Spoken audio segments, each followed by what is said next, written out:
want to ask something. The Honorable Deputy Speaker, I will wave to our dear Deputy Speaker, J.J. Suarez. Gusto ko lang malaman sa, ewan ko lang kung sasagutin pa tayo ng NGCP. Maybe from DOE. Itong kinikita ba ng NGCP is taxable? Maybe from DOE. Itong kinikita ba ng NGCP is taxable? Mr. Chair, based on the franchise, it's a 3% in lieu of all, whether it's national or local taxes. So you're saying they are not paying any income tax? No, sir. But Mr. Chair, I think in a better position would be ERC because sila yung mag. So meaning Yes. the only Mr. thing Chair. that they're paying for is franchise. That's correct, Mr. And Chair. how much percent is that? That's 3% in lieu of all taxes. 3% of gross revenues in lieu of all taxes.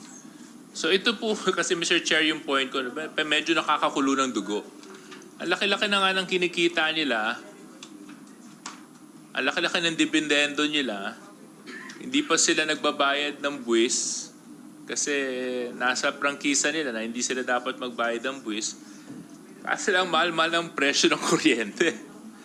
Dahil nagbabayad tayo sa mga proyektong hindi pa tapos. Kung kakwentahin natin, ewan ko lang kung kayang makwenta ngayon to ng DOE at saka ng ERC. Kung kakwentahin natin, magkano yung naidadagdag sa binabayad ng isang Juan de la Cruz para sa mga proyektong hindi pa tapos?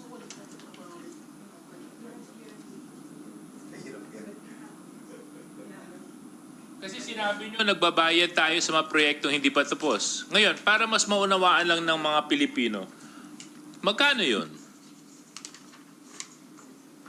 May kwenta na po ba tayo doon? Medyo mahirap pong kwentahin yun sa lahat ng project, but we can try, Mr. No, but Chair. okay. So, Chairman Dimalanta, let's say at 100 pesos. Let's say X equals 100 pesos. This is how much the Filipino people are paying. On a, let's say, how do you see it? Average number, 100 pesos. Magkano dun sa 100 pesos ay yung mga proyektong hindi pa tapos na binabayaran natin? Would you say 20%, 30%? Hindi po kasi siya 1:1, Mr. Chair. For Yes, I example, yung pong portion na binabayaran na natin pero hindi pa kompleto, mako-compute po namin yon. Pero meron din po kasing yung tinatawag nating cost of energy not served. Dahil po hindi nila nakompleto, hindi nakapasok yung generator, for example. So may cost din po yon. Yun pong consumers na hindi napagsilbihan, gumamit po ng ibang kuryente, diesel generator, for example po. Sinasama po namin yun sa computation. So yun po yung cost of alternative energy supply. May per project po, may costing po tayo dyan. So mabibigay naman po namin yun. Pero Yeah, so...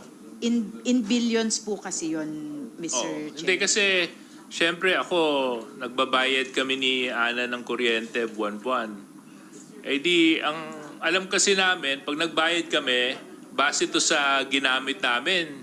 Kaya kami nagagalit sa bahay minsan pag naiiwan bukas ang aircon kasi nakikita namin tumataas yung metro namin, bayad sa Meralco. Kasi yun pala, may mga binabayaran tayo na hindi pala natin pinakikinabangan. Tama po ba yun? Ganun po yung nangyayari pa. That's highway robbery, ah. Mr. Chair, Yes, sorry. I think that Just wanted to point that out because, you know, we have to talk about efficiency. We need to talk about improving government services. We need to improve about, you know, bettering utilities for the Filipino, which is basic. You know, electricity is just like water. You can't live without it now. So we cannot allow such a situation where someone is definitely benefiting so much while the Filipino people continue to suffer. So I think, Mr. Chair, thank you for supporting my motion, and I would like to yield to the chairman for